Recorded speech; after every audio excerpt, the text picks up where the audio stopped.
पंचायत और विधानसभा चुनाव के लिए शक्ति केंद्रों की मजबूती में जुटी भाजपा, इस बार युवाओं की जिम्मेदारी। कार चोरी के आरोप में मिर्जा इंटरनेशनल ग्रुप के 45 ठिकानों पर आईटी ने मारा छापा, निर्देशकों से पूछताछ जारी। नेपाल में विद्रोह के बीच आखिर क्यों लगे मोदी मोदी के नारे, लहराया भारत का तिरंगा, कहा हमें भी दे दो मोदी जैसा प्रधानमंत्री। पूरे प्रदेश में लागू होगा इंग्लिश स्पीकिंग कोर्स, नवाचार को प्रोत्साहन देकर मॉडल बनेंगे सर्वोदय विद्यालय। मोहनलालगंज में प्रसव के बाद एक महिला की हालत बिगड़ने पर उसे 5 अस्पतालों में रेफर किया गया, जहां उसे सही इलाज न मिल सका और रास्ते में ही उसकी मौत हो गई। परिजनों ने सीएचसी में लापरवाही का आरोप लगाते हुए प्रदर्शन किया। महिला को पेशाब न होने पर हालत बिगड़ी थी, अधीक्षक ने जांच का आश्वासन दिया। अपहरण और डकैती के आरोपित अधिवक्ता अरिदमन के इलाज के लिए कोर्ट ने दिया जेल अधीक्षक को आदेश। लखनऊ में साइकिल चला रहे 2 बच्चों को अगवा कर लिया गया। देर शाम तक घर न लौटने पर परिजनों ने खोजबीन की, कुछ न पता चलने पर हैरान परेशान घरवालों ने थाने पहुंचकर मुकदमा दर्ज कराया।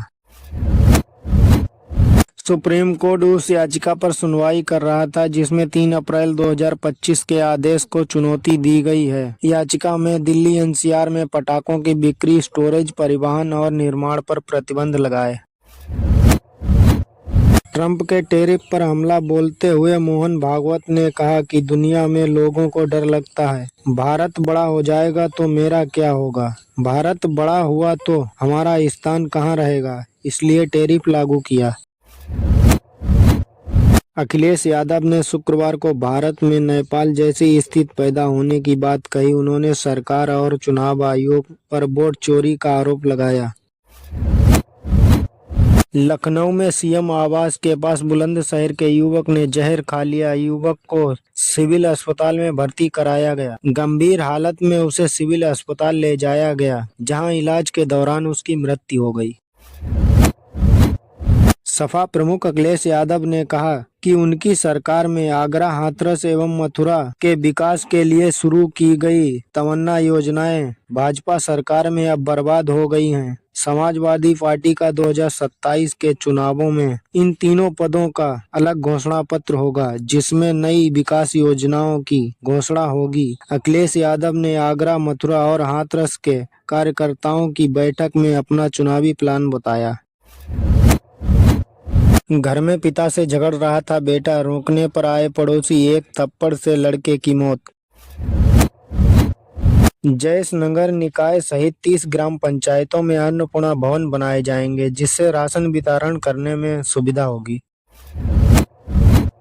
अयोध्या में चोरी, परशुराम मठ से भगवान के मुकुट सहित लाखों रुपयों की चोरी की घटना हुई। मंदिर का दरवाजा कटा हुआ मिला है। अयोध्या के अवध विश्वविद्यालय में बिजली पैदा करने वाली टाइल्स तैयार की जाएंगी, जिसके लिए एक टीम गठित की गई है। गोरखपुर में एक व्यक्ति ने अपनी पत्नी को जहर देकर मार डाला ताकि वह 50 लाख रुपए का बीमा हड़प सके। नोएडा में निक्की हत्याकांड के आरोपी पति, जेठ और ससुर की जमानत याचिका खारिज कर दी गई। अब इस मामले की सुनवाई सेशन कोर्ट में होगी।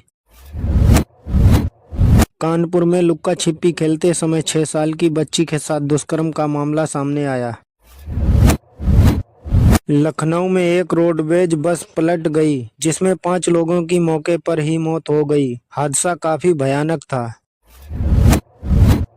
योगी कैबिनेट के फैसले, कैबिनेट ने 36 पद खत्म करने और निर्देशक पर्यटन सहित 100 नए पद बनाने का फैसला किया है। इसके अलावा अनुपूरक बजट से बड़े लक्ष्यों को साधने का प्रयास किया गया है, जिसके तहत कुंभ में 1000 नई डीजल बसें चलाई जाएंगी।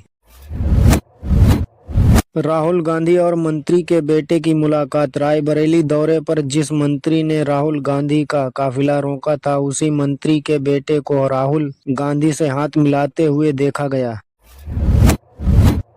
इलाहाबाद हाई कोर्ट ने समाजवादी पार्टी के नेता आजम खान की जमानत अर्जी मंजूर कर ली है। प्रधानमंत्री नरेंद्र मोदी वाराणसी दौरे को लेकर सुरक्षा के कड़े इंतजाम किए गए। सुबह 9 बजे से दोपहर 3 बजे तक पुलिस लाइन से ताज होटल तक के रूट पर ट्रैफिक डाइवर्ट किया गया है। प्रधानमंत्री नरेंद्र मोदी और उनकी मां के एआई वीडियो पर सियासी घमासान छिड़ गया। बीजेपी के बिहार कांग्रेस पर पीएम मोदी की मां के अपमान का आरोप लगाया।